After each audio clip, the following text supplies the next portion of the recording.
Hello everyone, welcome to let's study YouTube platform. आज से हम स्टार्ट करेंगे बीपीएससी टीआरई 2 का प्रिपरेशन, जिसमें हम पहले पढ़ेंगे विज्ञान को। इसको हम चैप्टर वाइज ख़त्म करेंगे। आज हम पढ़ेंगे कक्षा 6 का, जिसको भाग 1 नाम से दिया गया है। तो इसमें हम एससीईआरटी और एनसीईआरटी दोनों को एक साथ कंप्लीट करेंगे। ठीक है, तो चलिए फिर हम स्टार्ट करते हैं विज्ञान कक्षा 6 का। ठीक है, हम पाठों की सूची देखते हैं कौन कौन सा अध्याय दिया गया है। तो अध्याय 1 में दिया गया है भोजन कहाँ से आता है। अध्याय 2 में दिया गया है भोजन में क्या क्या आता है। अध्याय 3 में है तंतु से वस्तु तक। अध्याय 4 में है विभिन्न प्रकार के पदार्थ। अध्याय 5 में है पृथक्करण। अध्याय 6 में है पदार्थ में परिवर्तन। अध्याय 7 में है पेड़ पौधों की दुनिया। अध्याय 8 में है फूलों से जान पहचान। फिर अध्याय 9 में दिया गया है जंतुओं में गति। अध्याय 10 में दिया है सजीव और निर्जीव। अध्याय 11 में सजीवों में अनुकूलन। अध्याय 12 में दूरी मापन एवं गति। अध्याय 13 में प्रकाश। अध्याय 14 में बल्ब जलाओ जगमग जगमग। फिर अध्याय 15 में चुंबक। अध्याय 16 में जल। अध्याय 17 में वायु। अध्याय 18 में ठोस कचरा प्रबंधन। उसके बाद प्रशिष्ट 1 प्रशिष्ट 2 दिया गया है। ठीक है, जिसमें महान भारतीय वैज्ञानिक के बारे में कुछ दिया गया है। प्रशिष्ट 2 में मानव कंकाल तंत्र का चार्ट बनाया गया है। ठीक है, अब देखिए ये जो बिहार का एससीईआरटी है और जो एनसीईआरटी है, ठीक है, इसमें लगभग में सभी चैप्टर सेम ही है। किसी किसी चैप्टर का नाम बस चेंज हुआ है, जिसको हम साथ साथ में पढ़ेंगे। तो हम एनसीईआरटी और एससीईआरटी दोनों को मर्ज कर पढ़ेंगे। चलिए फिर हम स्टार्ट करते हैं बिहार शिक्षक भर्ती के लिए एनसीईआरटी प्लस एससीईआरटी। ठीक है, एनसीईआरटी में जो अध्याय दिया गया है फर्स्ट, उसमें इसको कहा है भोजन यह कहाँ से आता है। ठीक है, फिर एससीईआरटी में भी इसका नाम यही है, भोजन कहाँ से आता है। ठीक है, तो फिर मनुष्य और जीव किस प्रकार का भोजन खाते हैं और भोजन के कौन कौन से स्रोत होते हैं, इसके बारे में हमको पढ़ना है। विभिन्न खाद्य पदार्थ, व्यंजन और उनकी कच्ची सामग्रियों के बारे में कि कौन कौन से खाद्य पदार्थ किन किन चीज़ों से मिलकर बने होते हैं। तो हमारा जो एनसीईआरटी में दिया गया है, जैसे रोटी दिया है तो इसमें आटा, जल, नमक। एससीईआरटी में नमक को भी ऐड कर दिया है, बट जो एनसीईआरटी बुक में दिया गया है आटा और जल। रोटी के लिए किसकी आवश्यकता होती है? आटा और जल की।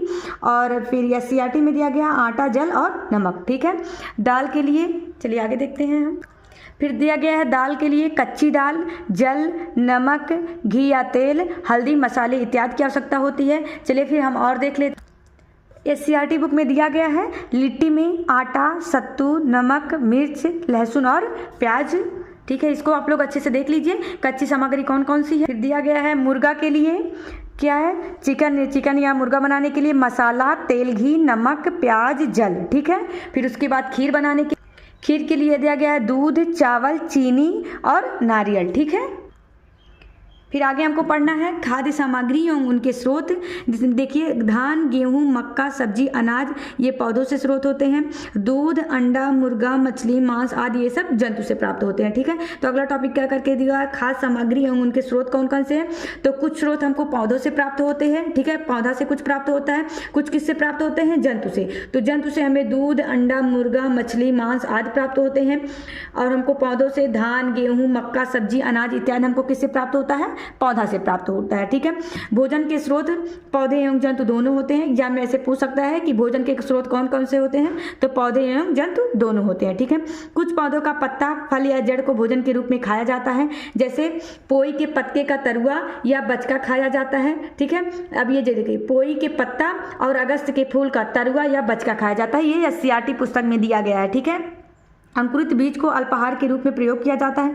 अंकुरित बीज वह होता है, जैसे मान लीजिए चना है तो उसको रात भर भिगो के रख दिया जाता है, सुबह उसको छान दिया जाता है, तो क्या हो जाता है? अंकुरित बीज हो जाता है। तो अंकुरित बीज को अल्पाहार के रूप में प्रयोग किया जाता है। मधुमक्खियाँ से फूल, जो मधुमक्खियाँ होती हैं ये फूलों से क्या मकरंद या मीठा रस को इकट्ठा करती हैं। ठीक है, उसके बाद एकत्रित करके अपने पेट में एक एंजाइम की सहायता इसको पचा देती हैं तथा पचाकर क्या बना देती हैं? शहद बना देती हैं। लेकिन यहाँ से एक इंपॉर्टेंट क्वेश्चन बनता है कि शहद में फफूंद या बैक्टीरिया नहीं लगता है। तो एग्जाम में ऐसे गलत या सही वाले ऑप्शन में दे सकता है कि क्या शहद में फफूंद या बैक्टीरिया लगता है, तो इसमें नहीं लगता है। ठीक है, उसके बाद अगला टॉपिक दिया गया है जंतु क्या खाते हैं। शाकाहारी जीव देखिए 3 प्रकार के होते हैं, शाकाहारी, मांसाहारी, सर्वाहारी। ठीक है, ऐसे जंतु जो पौधे या उसके उत्पाद का सेवन करते हैं भोजन के रूप में, मतलब अपना खाते हैं, तो वो क्या कहलाते हैं? शाकाहारी। मांसाहारी जो केवल मांस खाते हैं वो मांसाहारी कहलाते हैं। सर्वाहारी जो पौधे व मांस दोनों खाते हैं, ठीक है। तो चलिए देख लेते हैं हम। शाकाहारी ऐसे जंतु जो पौधे या उनके उत्पाद का सेवन भोजन के रूप में करते हैं, जैसे क्या गाय, भैंस, बकरी। मांसाहारी जो केवल मांस खाते हैं, जैसे शेर या बाघ। सर्वाहारी जो पौधे व मांस दोनों खाते हैं, जैसे कौवा, मनुष्य, तिलचट्टा इत्यादि, ठीक है।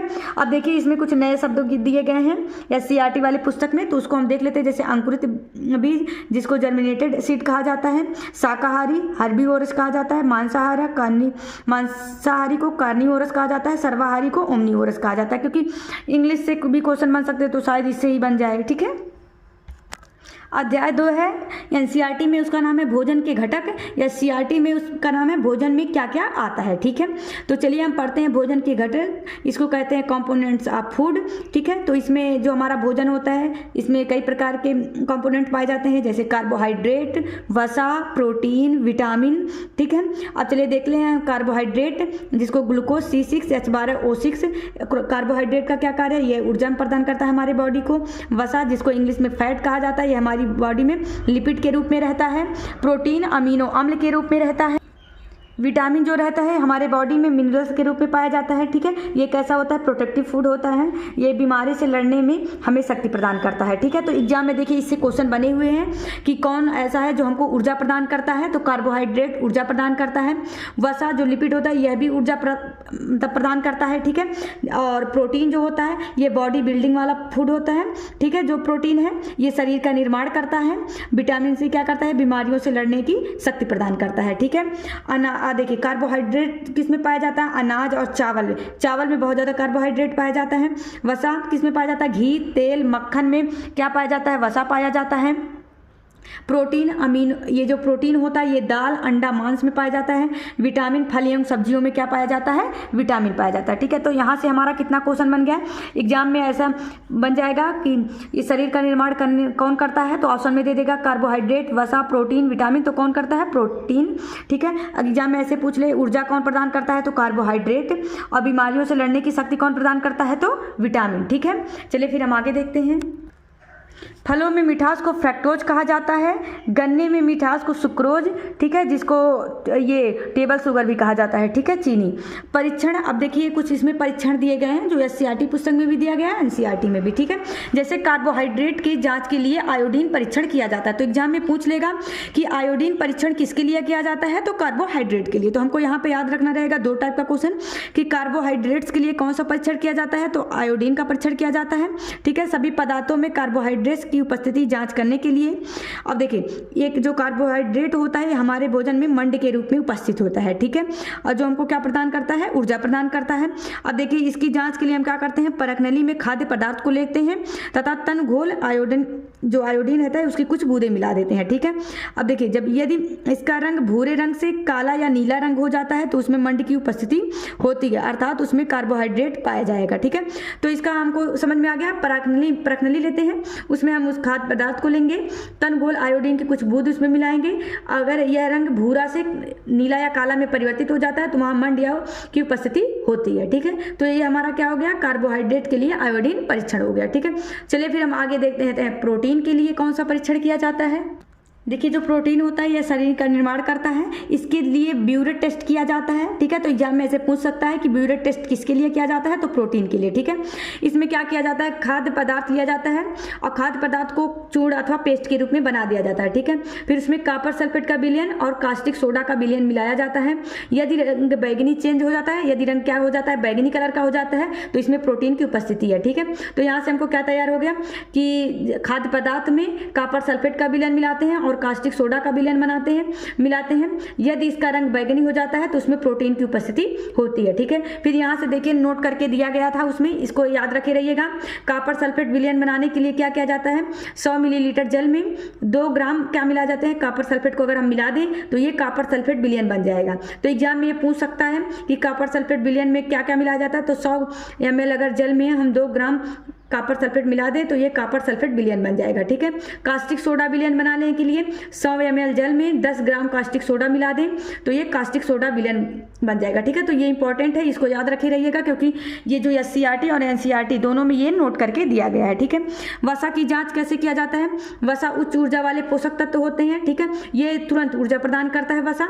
ठीक है, भोजन में वसा का परीक्षण एक साधारण कागजी परीक्षण से किया जाता है। खाद्य पदार्थ को कागज में लपेट कर कूटिए। ठीक है, उसके बाद अगर कागज पर तेल के धब्बे हैं तो उसमें वसा है। ठीक है, जैसे इसमें क्या करना है, जिस पदार्थ में हमको पता करना है कि इसमें वसा है कि नहीं, उसको हम एक कागज में रखते हैं तथा उसको लपेट देते हैं तथा उसको कूट देते हैं। ठीक है, फिर जब हम कागज को खोलेंगे तो यदि कागज पर तेल के धब्बे हैं तो उसमें वसा है, नहीं तो नहीं है। ठीक है, तो हमको यहाँ से कितने परीक्षण हम लोग पढ़े? कार्बोहाइड्रेट के लिए परीक्षण, प्रोटीन के लिए परीक्षण और वसा के लिए परीक्षण। ठीक है, चलिए फिर हम आगे देखते हैं।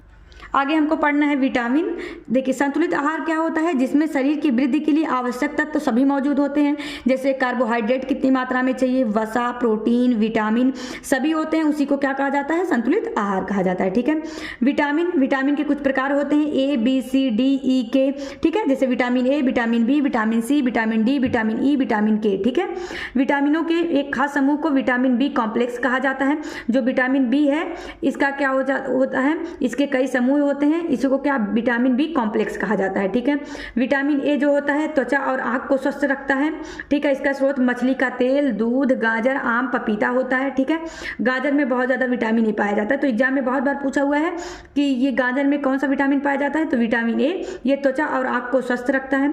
विटामिन सी स्कर्वी रोग से, ठीक है, स्कर्वी रोग से बचाता है। टमाटर, आंवला, मिर्चा, नींबू में क्या विटामिन सी पाया जाता है। ठीक है, विटामिन डी अस्थि और दांतों के लिए अच्छा होता है। दूध, मक्खन, मछली और सूर्य में विटामिन डी पाया जाता है। ठीक है, देखिए इसमें चित्र में दिया गया है वसा के कुछ स्रोत। वसा के सूरजमुखी का तेल, नारियल का तेल, सरसों का तेल, तिल, मूंगफली, सोयाबीन का तेल, ये सब क्या होता है? वसा के कुछ स्रोत होते हैं। ठीक है, देखिए यहाँ पे दिया गया है प्रोटीन के जंतु स्रोत क्या होते हैं? दूध, मांस, अंडा, पनीर, मछली।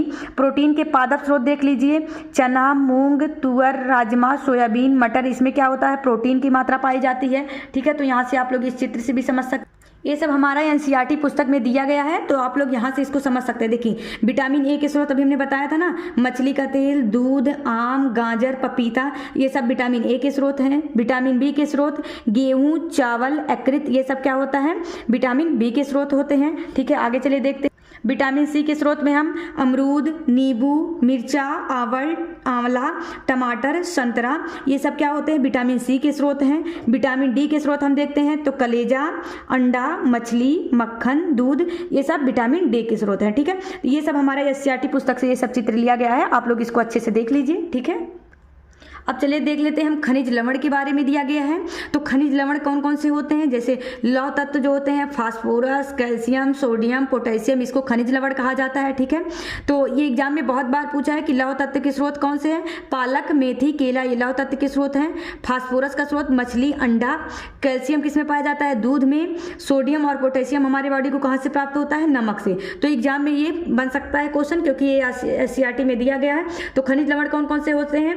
लौह तत्व, फास्फोरस, कैल्शियम, सोडियम, पोटेशियम, ये कहाँ से प्राप्त होते हैं? तो लौह तत्व के स्रोत पालक, मेथी, केला। फास्फोरस का मछली और अंडा। कैल्शियम का दूध। सोडियम और पोटेशियम हमको नमक से प्राप्त होता है। ठीक है, फिर आगे देखते हैं हम रुक्षांश या रेशे किसको कहा जाता है। ठीक है, अब देखिए ये फाइबर जो होता है ये हमारे शरीर को पोषक प्रदान नहीं करते हैं। ठीक है, जो देखो इसको क्या कहा जाता है? फाइबर। रेशे को क्या कहा जाता है? फाइबर। ये हमारे शरीर को पोषक तो प्रदान नहीं करते हैं, परंतु यह बिना पचे भोजन को बाहर निकालने में सहायता प्रदान करते हैं। अर्थात हमारे शरीर में जो भोजन पचता नहीं है उसको यह बाहर निकालने में सहायता प्रदान करते हैं। ठीक है, ये सब्जी के रेशों से, ताजे फल व सब्जियों से, अन्न के चोकर से, मतलब जो मोटे अनाज होते हैं इसी से ये प्राप्त होते हैं, जैसे सब्जियों का रेशा, ताजे फल व सब्जियों से। ठीक है, अब देखिए ये हमारे लिए रेशे बहुत इंपॉर्टेंट है, तो एग्जाम में ये बना हुआ क्वेश्चन है कि ये सब्जी का रेशा तथा ताजे व फल से कहाँ से प्राप्त होते हैं रेशे? तो ताजे फल व सब्जियों से। ठीक है, भोजन पकाने पर कुछ पोषक तत्व नष्ट हो जाते हैं। विटामिन सी पकाने पर गर्मी के कारण नष्ट हो जाता है। तो एग्जाम में पूछ सकता है कि ऐसा कौन सा विटामिन है जो पकाने पर नष्ट हो जाता है? तो विटामिन सी है। ठीक है, देखिए फिर और बनता है विटामिन से क्वेश्चन। विटामिन बी और सी जो है वो जल में घुलनशील विटामिन है। बाकी बचा कौन? ए, उसके बाद बचा डी, के और इसमें बीच में ई, ये सब किसमें घुलनशील है? वसा में। तो दो ही बस याद रखिए, बी और सी, लगातार बी सी। तो बी सी किसमें घुलनशील है? जल में घुलनशील विटामिन है। तो एग्जाम में ये भी बना हुआ क्वेश्चन है कि कौन सा विटामिन जल में घुलनशील है? बी और सी, ठीक है। जो हमारा समस्या रोग होता है इसको सूखा रोग कहा जाता है। ये जब किसी बच्चे को संतुलित भोजन नहीं मिल पाता है तो उसको कौन सा सूखा रोग हो जाता है, ठीक है। भोजन में प्रोटीन की कमी से क्वाइस्कोर नामक रोग होता है। इसमें पेट, हाथ, पैर फूल जाता है, ठीक है। अतिपोषण क्या होता है? जब अधिक वसा मिलता है जिससे मोटापा बढ़ता है उसको अतिपोषण कहा जाता है। अभाव जन्य रोग जो लंबे अवधि तक पोषक तत्वों के अभाव के कारण होता है, मतलब बहुत अधिक लंबे अवधि तक क्या होता है, कोई पोषक तत्व की अगर अभाव हो जाता है तो उसके कारण जो रोग होता है उसको अभावजन्य रोग कहा जाता है, ठीक है। चलिए फिर हम देख लेते हैं कि किस विटामिन के कारण कौन सा रोग होता है, ठीक है। यहाँ से हम देखते हैं विटामिन और खनिज लवणों के अभाव के कारण होने वाले कुछ रोग, ठीक है। अगर विटामिन या खनिज लवण का हमको अभाव हो जाता है तो कौन सा? तो विटामिन ए की कमी से रतौंधी नामक रोग होता है। इसके लक्षण होते हैं कि कमजोर दृष्टि, अंधेरे या रात में कम दिखाई देता है, कभी कभी पूरी तरह से दिखाई नहीं देता है, ठीक है। विटामिन बी, बेरी नामक रोग, दुर्बल पेशियां और काम करने की ऊर्जा में कमी हो जाती है। विटामिन सी, स्कर्वी नामक रोग, मसूड़ों से खून निकलना, घाव भरने में अधिक समय लगता है या इसका क्या है? लक्षण है। विटामिन डी की कमी से रिक्टेस नामक रोग होता है और इसका लक्षण क्या है? अस्थियों का मुलायम होकर मुड़ जाना होता है, ठीक है। फिर हम देखते हैं विटामिन डी, रिक्टेस तो देख लिए हम लोग। कैल्शियम अस्थि और दंत क्षय से होता है, इसकी कमी से, कैल्शियम की कमी से अस्थि और दंत क्षय होना शुरू हो जाता है। इसका लक्षण है कमजोर अस्थियां और दंत क्षय, ठीक है। आयोडीन की कमी से घेघा नामक रोग होता है। गले की ग्रंथि का फूल जाना, बच्चों में मानसिक विकलांगता आ जाना, ये सब आयोडीन की कमी से होता है, ठीक है। इसके लक्षण यही है, ठीक है। लौह, अल्प रक्तता लौह की कमी के कारण होता है। कमजोरी फील होता है, वह रक्त की कमी, इसके क्या होते हैं? लक्षण होते हैं, ठीक है। यहाँ से इंपॉर्टेंट है, इसको देख लीजिए। हमारे खनिज के मुख्य पोषक तत्वों के नाम कार्बोहाइड्रेट, प्रोटीन, वसा, विटामिन तथा खनिज लवण है। इनके अतिरिक्त भोजन में आहारी रेशे तथा जल भी होता है। कार्बोहाइड्रेट तथा वसा हमारे शरीर को मुख्य रूप से ऊर्जा प्रदान करते हैं। प्रोटीन तथा खनिज लवण की आवश्यकता हमारे शरीर की वृद्धि तथा अनुरक्षण के लिए होता है। विटामिन हमारे शरीर को रोगों से रक्षा प्रदान करने में सहायता करते हैं। संतुलित आहार में हमारे शरीर के लिए आवश्यक सभी पोषक तत्व तथा पर्याप्त रुक्षांश और जल उचित मात्रा में उपस्थित रहते हैं। जो हमारे आहार में लंबी अवधि तक एक अथवा अधिक पोषक तत्वों की न्यूनता कमी से विशिष्ट रोग अथवा विकार उत्पन्न होता है, ठीक। ये देखिए एससीईआरटी में इंपॉर्टेंट क्वेश्चन दिए हुए हैं, इसको देख लीजिए। आलू में उपस्थित होता है तो इसमें क्या होता है? मंड, प्रोटीन, वसा, खनिज लवण। तो क्या उपस्थित होता है? मंड। तो आलू में क्या पाया जाता है? कार्बोहाइड्रेट। हमने बताया था अभी कि कार्बोहाइड्रेट हमारे शरीर में मंड के रूप में पाया जाता है, ठीक है। घेघा रोग किसकी कमी से होता है? Vitamin C, calcium, iodine, phosphorus. तब हमने बताया घेघा रोग आयोडीन की कमी से घेघा नामक रोग होता है, ठीक है। रुक्षांश के मुख्य स्रोत चावल, बेसन, जल, ताजे फल और सब्जियां। तो हमने बताया था रुक्षांश जिसको रेशे कहा जाता है या फिर इंग्लिश में फाइबर कहा जाता है, ये ताजे फल और सब्जियों में और फिर अन्न के चोकर में इत्यादि से क्या पाए जाते हैं? रुक्षांश पाए जाते हैं, ठीक है। तो इसमें कौन सा सही होगा? ताजे फल व सब्जियां। भोजन में मंड परीक्षण के दौरान टिचनर आयोडीन के हल्के घोल की कुछ बूंद मिलाने पर खाद्य पदार्थ का रंग बदल जाता है। नीला, ऑप्शन बी काला, ऑप्शन नीला या काला, इनमें से कोई नहीं। तो नीला या काला में अगर यह बदल जा रहा है तो क्या हो जाएगा? इसमें मंड की उपस्थिति है, अर्थात इसमें कार्बोहाइड्रेट की उपस्थिति है। तो इसमें कौन सा? ऑप्शन सी सही होगा, ठीक है। यहाँ से हमने रोग पढ़ लिया, अब हमको अगला चैप्टर देखना है, अध्याय 3। चलिए फिर स्टार्ट करते हैं अध्याय 3 को। एनसीईआरटी तथा एससीईआरटी पुस्तक में अध्याय 3 को तंतु से वस्त्र तक कहा गया है। तंतु होता है धागे की पतली लड़ियां और भी पतली लड़ियों से मिलकर बना होता है, जिन्हें तंतु कहा जाता है, ठीक है। जैसे कोई धागा है, वो एक पतली लड़ी उसकी दिखती है ना, तो जो वो पतली लड़ी होती है वो और भी पतली लड़ियों से जो मिलकर बनी होती है उसी को तंतु कहा जाता है, ठीक है। तंतु के दो प्रकार होते हैं, एक प्राकृतिक तंतु, एक मानव निर्मित तंतु, ठीक है। जो पादप तथा जंतुओं से प्राप्त होते हैं उनको, जैसे सूती, जूट, रेशमी तथा ऊन, ये किससे प्राप्त होते हैं? भेड़ व बकरी से। अब देख लिए, हम इसको समझ लेते हैं। जो पादपों तथा जंतुओं से प्राप्त होते हैं उसको प्राकृतिक तंतु कहा, और मानव निर्मित तंतु जिसको संश्लिष्ट तंतु कहा जाता है, जिनका स्रोत पौधे व जंतु नहीं होते हैं, ठीक है। जो कहाँ से? जो मानव निर्मित द्वारा होता है, रासायनिक पदार्थों से बनाया जाता है, उसको मानव निर्मित तंतु कहा जाता है। जैसे पॉलिस्टर, नायलॉन, एल्क्रिक, ये सब क्या कहलाता है? मानव निर्मित तंतु। प्राकृतिक तंतु जो पादपों तथा जंतुओं से प्राप्त होते हैं। अब जैसे सूती और जूट किससे? पटसन से प्राप्त होते हैं। रेशम जो प्राप्त होता है रेशम कीट से प्राप्त होता है। ऊन जो प्राप्त होता है भेड़ व बकरियों से प्राप्त होता है। तो एग्जाम में ऐसे दे ले, सूती, जूट, रेशमी तथा ऊन, ये सब क्या प्राकृतिक तंतु हैं। लेकिन तो पॉलिस्टर, नायलॉन, एक्रिक, ये सब मानव निर्मित तंतु है जिसको संश्लिष्ट तंतु कहा जाता है। ठीक है, अब देखिए कपास, फिर अगला टॉपिक दिया है कपास, जिसको रुई कहा जाता है। कपास के पौधे वहीं उगाए जाते हैं जहाँ की मिट्टी काली तथा जलवायु गर्म होता है। ठीक है, भारत में कपास महाराष्ट्र और गुजरात में उगाया जाता है। ठीक है, तो सबसे ज़्यादा कहाँ पे, महाराष्ट्र में, उसके बाद गुजरात में। तो महाराष्ट्र की मिट्टी कैसी है, काली है तथा जलवायु गर्म है। ठीक है, जूट या पटसन, पटसन तंतु को पटसन पौधे के तने से प्राप्त किया जाता है और इसकी खेती कब की जाती है, वर्षा ऋतु में। तो एग्जाम में ऐसे पूछ ले सकता है कि जूट या पटसन की खेती कब की जाती है, वर्षा ऋतु में। ठीक है, और पटसन तंतु जो होता है उसको पटसन के जो पटसन का पौधा होता है उसके तने से प्राप्त किया जाता है। ठीक है, भारत में पटसन पश्चिम बंगाल, बिहार तथा असम में उगाया जाता है, सबसे ज़्यादा पश्चिम बंगाल में। अब बिहार में अगर हम देखें तो एससीईआरटी पुस्तक में जो बिहार का नाम, बिहार के जिलों का नाम दिया गया है तो कटिहार, मधेपुरा, सहरसा, खगड़िया, सुपौल और दरभंगा। तो याद रखिए कटिहार, मधेपुरा, सहरसा, खगड़िया, सुपौल और दरभंगा में ये क्या होता है, ये पटसन की उत्पत्ति की जाती है। ठीक है, रेशों से धागे बनाने की प्रक्रिया को कताई कहा जाता है और धागे से वस्त्र बनाने की दो विधियां होती हैं, बुनाई तथा बधाई। ठीक है, यहाँ से हमारा ये चैप्टर खत्म होता है। चलिए फिर हम अगला चैप्टर देखते हैं। अब यहाँ से हम पढ़ेंगे अध्याय 4। एसटीईआरटी में इसका नाम दिया गया है विभिन्न प्रकार के पदार्थ, एनसीईआरटी में इसी का नाम दिया गया है वस्तुओं के समूह बनाना। ठीक है, चलिए फिर स्टार्ट करते हैं हम। जल में घुलने वाले पदार्थ को विलेय कहा जाता है, जो जल में घुल जाते हैं उसको विलेय कहा जाता है। जल में नहीं घुलने वाले पदार्थ को अविलेय कहा जाता है। ठीक है, जल में घोलने की क्षमता होती है इसलिए उसको क्या कहा जाता है, विलायक कहा जाता है। ठीक है, जल में घुलनशील, सिरका, चीनी, नमक, ये सब क्या होता है, जल में घुलनशील है। जल में अघुलनशील कौन सा है, केरोसिन ऑयल, तेल, नारियल का तेल, सरसों का तेल, ये सब क्या होता है, जल में अघुलनशील होते हैं। ठीक है, चलिए फिर आगे देखते हैं। कुछ दिया गया है पारदर्शी, अपारदर्शी तथा परभासी। ठीक है, क्या होता है, पारदर्शिता। तो ये 3 प्रकार का होता है, पारदर्शी, अपारदर्शी और पारभासी। ठीक है, जिनके आर पार आसानी से देखा जा सकता है उसको पारदर्शी कहा जाता है, जैसे कांच। अपारदर्शी, जिनके आर पार नहीं देखा जा सकता है उसको अपारदर्शी कहा जाता है। पारभासी, जिनके आर पार धुंधला दिखे, ठीक है, एकदम क्लियर ना दिखे, उसको क्या कहा जाता है, पारभासी कहा जाता है। ठीक है, फिर यहाँ से हमारा, एक मिनट, यहाँ इस चैप्टर से हमने क्या सीखा इसको हम देखते हैं। सभी वस्तुएं भिन्न भिन्न पदार्थों से मिलकर बनी होती हैं, क्योंकि इस चैप्टर का नाम क्या था, विभिन्न प्रकार के पदार्थ या फिर वस्तुओं के समूह बनाना। ठीक है, सभी वस्तुएं भिन्न भिन्न पदार्थों से बनी होती हैं। पदार्थों का समूह उनके गुणों से समानताओं या विभिन्नताओं के आधार पर अलग किया जाता है या पर किया जाता है। यदि हमको पदार्थ का समूह करना है तो उनके हम या तो गुणों में समानता है उनको एक साथ रख दें, या तो उनके विभिन्नता है तो उसको अलग कर दें। ठीक है, कुछ पदार्थ कठोर होते हैं जबकि कुछ कोमल होते हैं। मतलब क्या हो गया, कठोर और कोमल के आधार पर कुछ पदार्थों को बांटा जाता है। कुछ में चमक होता है, कुछ में नहीं हो जाता है, तो क्या किया जाता है, कुछ को चमक या उसके चमक के आधार पर अलग किया जाता है। कुछ पदार्थ क्या होते हैं, द्रव में घुलनशील होते हैं तथा कुछ अघुलनशील होते हैं।